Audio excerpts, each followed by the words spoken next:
Can I ask my panelists to join me on the stage, please? Because I think that's what I have to do now. The next part is how we keep focus on people while we're developing the technology. Please welcome on stage Andromachi Demetriou, Second Officer of STINA, Fulvio Solari, Chief Commercial Officer of Aripatec Marine. Then I have Nikos Ioakeim, Innovation Consultant Navarino, and of course you know Captain Adami from our previous discussion. I think I can join you here too. I will start this panel by just reading out something so we can kick off. Digitalization in the maritime industry is gaining fast ground, and the transition towards digitalization and automation is speeding up. These are not my thoughts. These are thoughts of a writer that I came across a few weeks ago. Digital technologies and solutions are being used to increase competitiveness and enhance operational efficiency. They are also being implemented to spur the industry along the decarbonization path to realize zero emissions from international shipping by the mid of this century. Data streams from sensors and other sources of information can be used for decision-making and enhanced monitoring, control, quality assurance, and verification. Maritime stakeholders need to rethink their current strategies and adapt to secure, efficient, sustainable operations and strengthen short and long-term competitiveness. These are the thoughts of the writer, and I say with these thoughts, and of course what we had with the previous speakers, especially Captain Adami on this specific issue, I would like to go to Andromachi, since you're the lady on board here. Thank you for joining us. Just how variable can the fuel consumption from day to day under different weather conditions, currents, tides, etc., how do you think operations can be improved? First of all, I would like to thank Mr. Adonis Violaris and Mrs. Stella Violari for the invitation. It's my honor to be here. As Mr. Andreas Chrysostomou said, I'm a second officer active on board, and currently I'm on STENA line. So, according to your question, it's the basic parameters for the fuel consumption is water, weather, and the traffic. Those are the three basic parameters that we are calculating the fuel consumption on board. If you are sailing in North Baltic Sea or in several seas that you have special weather, especially on winter time, the fuel consumption is increasing more and more, and there are not a lot of things that we can do. Of course, also we have the passenger comfort. If we have passengers on board and less cargo, then we need to pump in ballast. Then we have to proceed with ballast operation, so we can arrange the drafts of the ship. By proceeding with ballast operation, this does not help the fuel to reduce the fuel consumption. We spend more fuel. I will talk on behalf of my company right now, because last night I had a talk with our DPA and he assisted me. He sent me also a document that you will send behind about our fuel consumption. So this is from NAPA system combined by the speed pilot that is on the bridge that is calculating the fuel consumption on board every week. And it's sent directly from chief engineer and from the captain to the company ashore. Now, about the traffic, if we have a lot of traffic in several areas, which are some narrow passages, this is how we are coming to the water parameter. It means that our fuel consumption, again, it will increase. It doesn't matter if we reduce the speed. The engines also, it's a huge parameter, the maintenance of the engines. By the information that I got from engineers, that I'm not so expert, of course, what they said to me is the overhauling of engines and the maintenance of engines. Every month, we are doing a maintenance on the engine. It's called overhauling. It helps much more to reduce the fuel consumption on board. So the overall of this question, what I have to say is that we keep monitoring the fuel consumption on board. each company, and especially as far as I know from Stena Line, they're under investigation of each ship how to reduce the fuel consumption, and especially now with the bunker prices are increasing day by day. So it's playing a huge role, the operation of the ship, where the ship is trading, if we have a long voyage or a short voyage. It depends on the cargo and, of course, on the drafts of the ship. But as I said before, when I start, I want to keep focus on the person and keep the human in the loop. From your experience, is there anything the person on the bridge needs to be involved in, or shall we leave everything to software? We are involved a lot, especially me as an officer of the watch and the engineer that he's in the engine room, in the control room. We are monitoring all the time the speed, the required speed, first of all, because for each voyage we have a required speed. It's not every day the same speed because we have different departure time, different arrival time. So to keep up the schedule, we have to monitor all the time the speed, and by this program, the Speed Pilot, we are monitoring the fuel consumption. Sometimes, if we have a space of 15 minutes delay, of course I will reduce also the fuel consumption. If we can depart earlier, and according to the program, I can see that we have less fuel consumption by departing early and go slow steaming for the voyage, yes, we're gonna do it. Thank you. Yes, we need a person. Captain, I turn to you now and ask you, I mean, there is a plethora of all these digital solutions coming in and out, and you're a ship owner, you're a ship manager. Do you have any hands-on on those? Have you tested any of those, and what do you think about them? Don't make any advertisements or not advertisements, but in general, in the concept of it, because we heard from Andromachi in a way that you need to, the human is there. Yeah. There is an assistance from the digital solutions. You gave us very good examples before how far the software can go and become a dictatorship when used as a data, but... Yeah, I would like to add one element to Andromachi's presentation just now with regard to the voyage of the vessel, before I answer your question. Yeah? Speed, emission, and safety must be considered in the same context, but safety has to be considered higher. Now, what do I mean by that? We have to comply with the collision regulation of SOLAS, meaning if I have a vessel on my starboard side, that vessel has to proceed and I have to avoid a collision. In order to do that prudently, I may have to make an entire turn of my vessel to the starboard side, avoid the collision. That alone can be a delay, and correct me if I'm wrong, of 45 to 50 minutes. It means the vessel consumes fuel while it is exercising safety in order to avoid a collision. And with all tools what we do now, we have to bear that in mind, that we do not dictate to the officers on the watch only to look at the fuel consumption and to put safety parameters, closest approach to the vessel at a low level.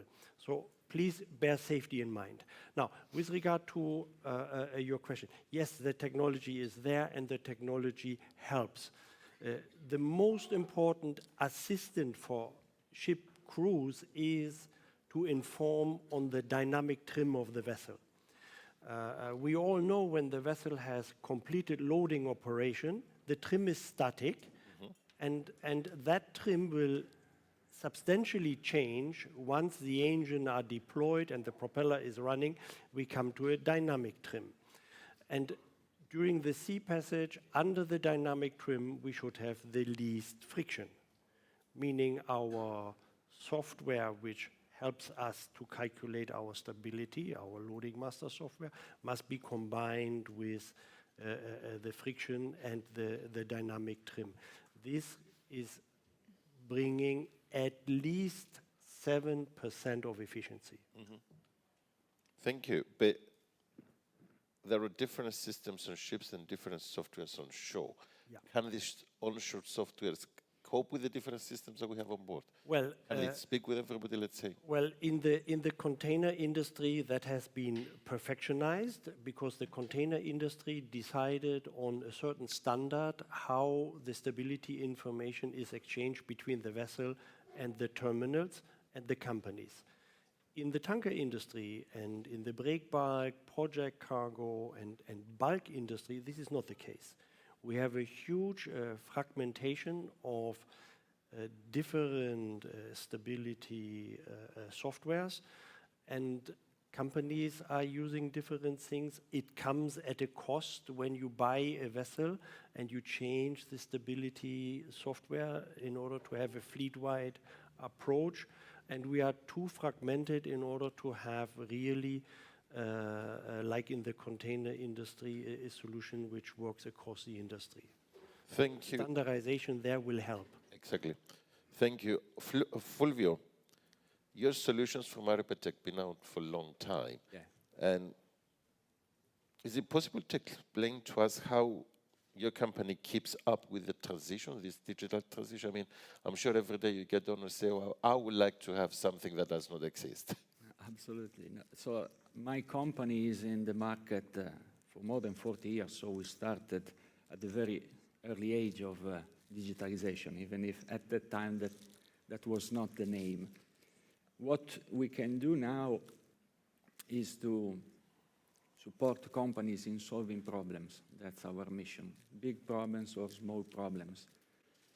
The technology should not be a limit, so we need already, before discussing with any companies, being aware of what are the possibilities today.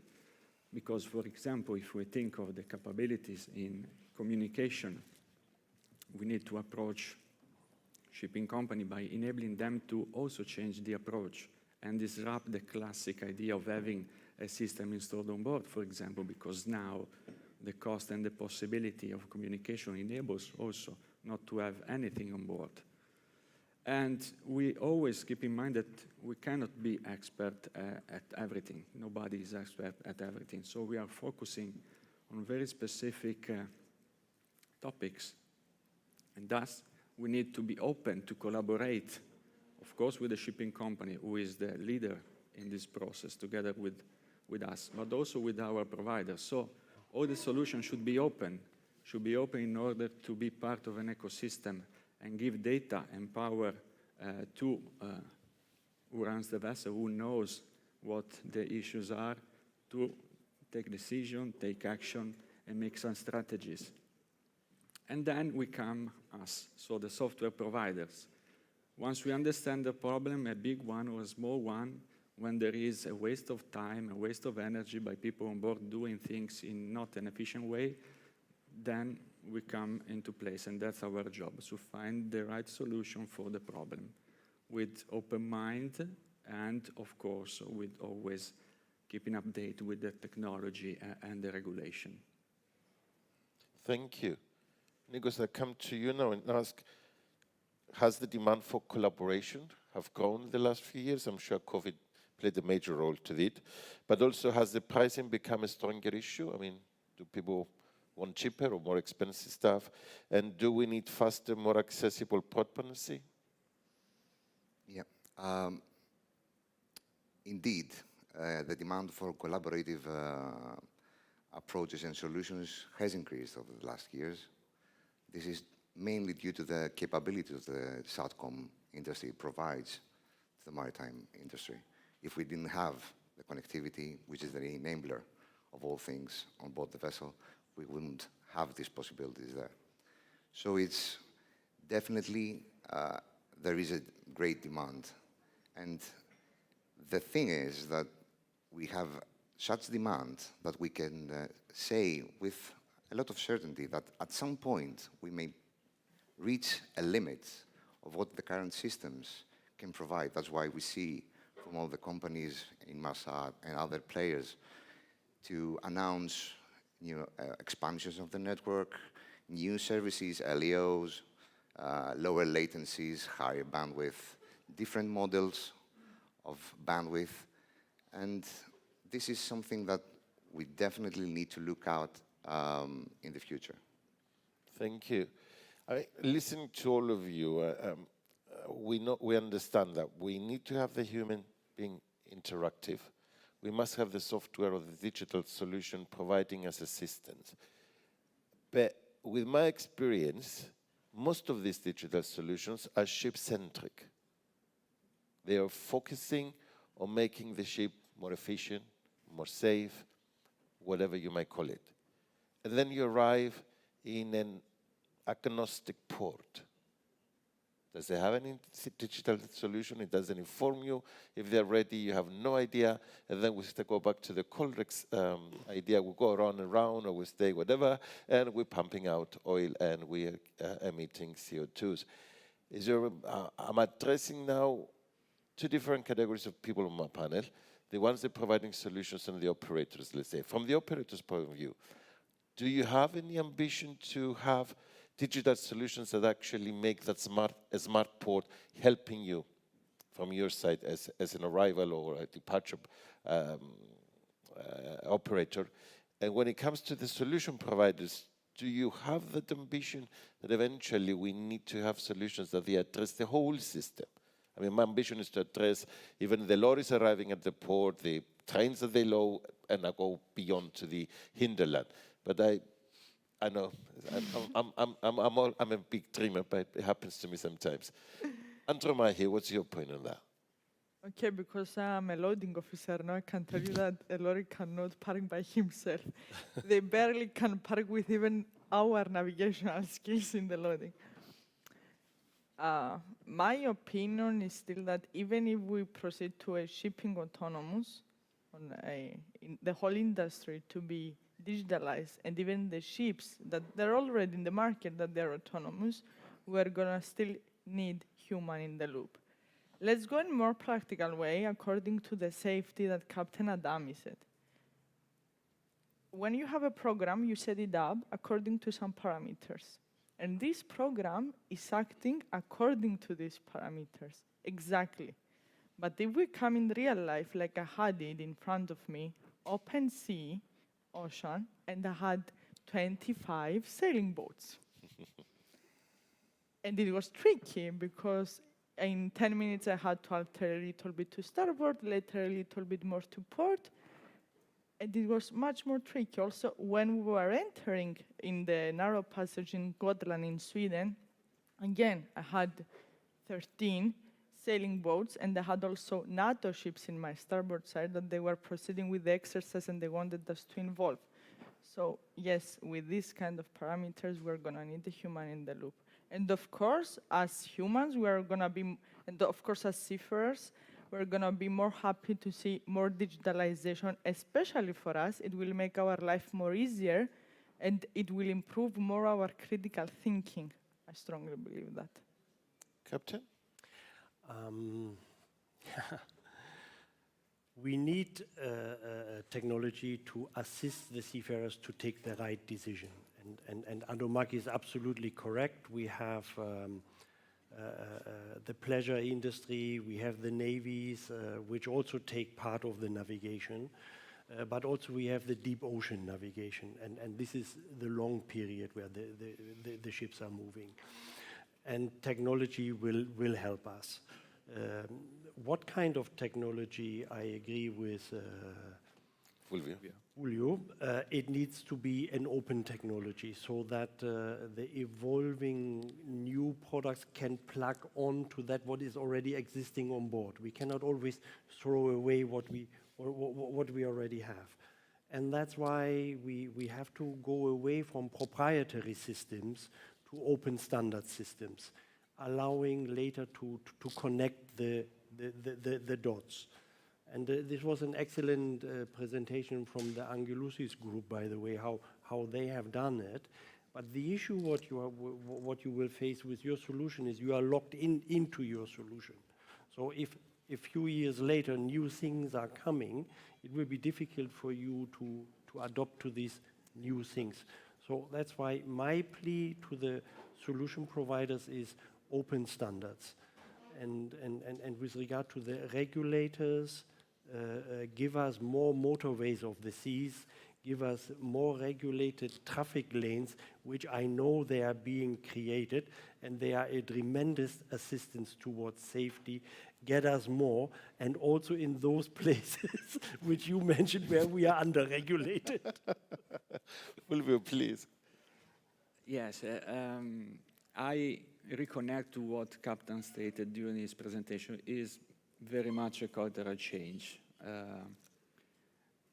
I think that we as IT provider, we should change also our business model, but I think that should also change the global economic landscape.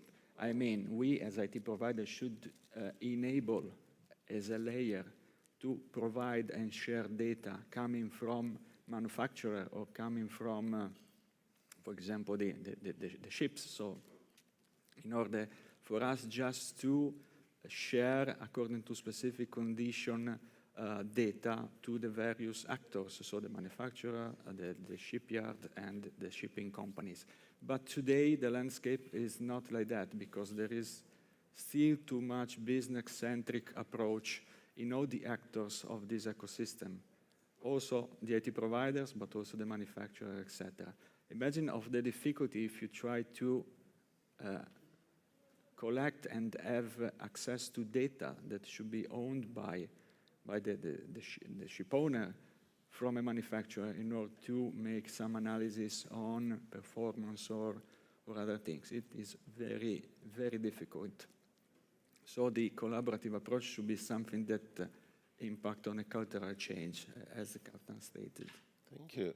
Nikos? I would like to start from a point that Captain said, open standards, open applications, open frameworks. Although I'm a very enthusiastic advocate of open source and open frameworks, I would say that for the maritime, this is an idealistic approach, and the corporate side of things, of the business, will not, I'm afraid, will not allow this kind of behavior. However, there are many, many approaches to be open out there and be able to, as you said, plug in one application to the other using different interfaces like APIs, which is something that everybody in the software industry, especially for maritime, we know that is already done outside on onshore applications, to adopt this kind of application interfaces, programmable interfaces, to enable this connectivity. This is what we have done for many years at Navarino with our products, and this is what we are going to continue to do because we need these interfaces between other systems. Thank you. Please, yes. The shipping companies have also to acknowledge that when these open standards come, it cannot come for free because companies still have to develop these things. I mean, you have cost to do these. And we have to understand in the boardrooms that these things cannot be free of charge. We have to acknowledge also that quality has a price. And you need to have someone to follow up. Yes. Because you might get it open and you use it and then it stays there forever. And what is the point? But, I mean, the discussion comes out that we need to keep, we definitely need the human in the loop. And I'm going to have a talk about it later on this afternoon.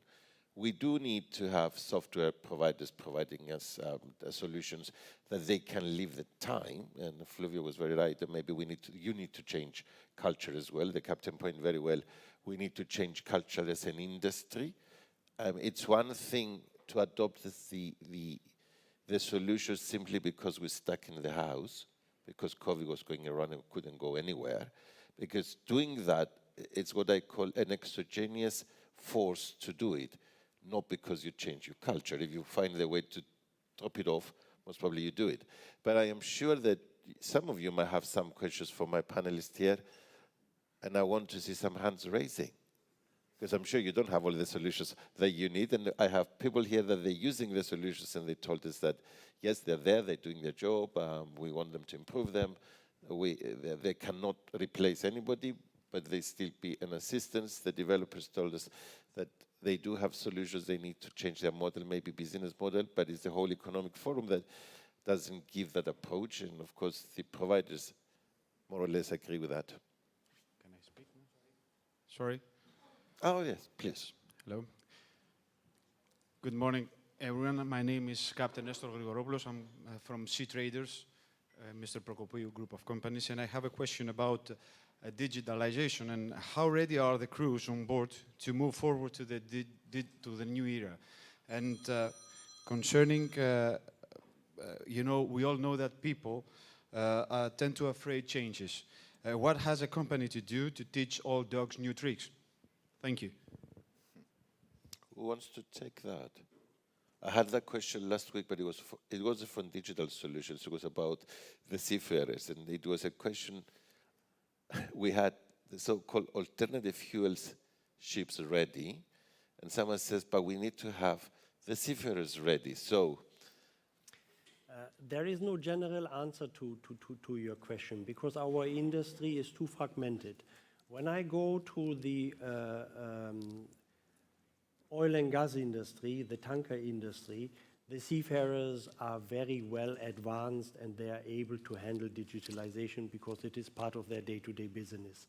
But they are also differently educated in the tanker industry.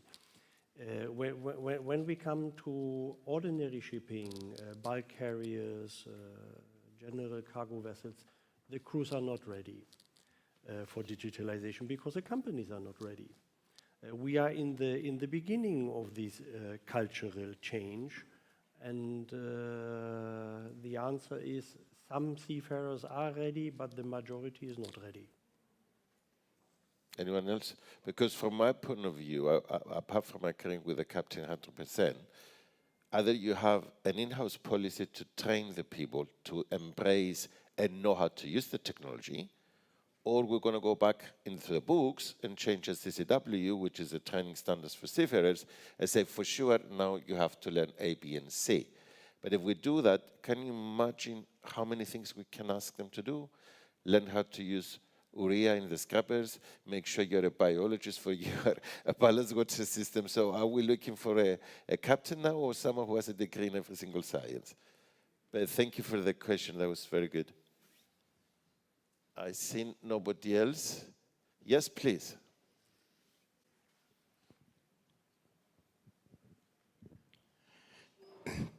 Thank you.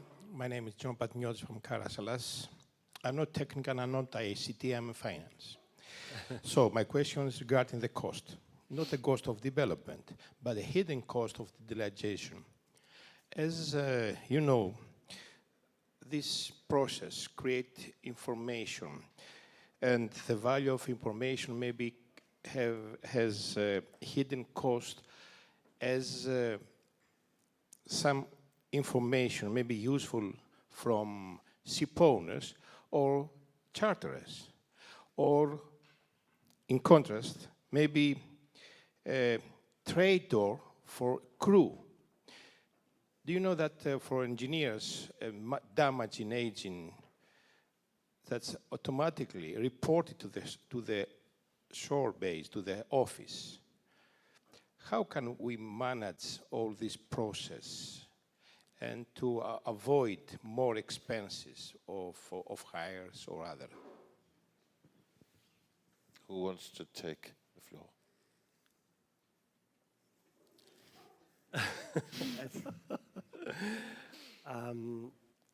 The answer lies in your boardroom with your shareholders and your management.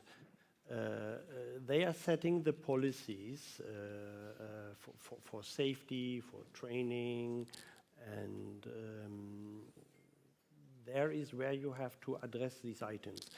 It is a cultural change, and to where you have to change is difficult to understand, even for the people in the boardroom. I took almost half a year for my own self to conclude for myself, where do I start with this transformation and where do I want to end up? And I realized I could not do the answer. I could not find the answer. So I reached out to these guys and to the guys who run satellites, and I asked, help me please for this digital transformation. And the answer, or the question what they threw me back is, where do you want to end? So, and that means you have to consider, you are a family company, you are a small company, or you are a stock-listed company, you are something in between, you have your own cargoes, or you are chartering your vessels out, you are an investment company. All the business models have a different desire for digital transformation. So my recommendation is train the people in the boardrooms, make them attentive to what is digital transformation, and ask them where do they want their companies to be in the next 10 to 15 years. And then you can assign certain milestones, you can apply a costing to this, and you can then put the financial models together. Start in the boardroom. Thank you, Captain. If I have no more questions, I think I have to thank the panelists. Thank you very much for your insight thoughts. And I will let you go with a nice part of applause. And before I release you to go to the coffee break that is sponsored by Mastermind, I would like to request you to be back in 15 minutes because I already lost 20 because I don't think I start on time. So instead of 20-minute coffee break, you have 15. Okay, you can make it 20, but be back in 20 minutes for sure. Thank you very much.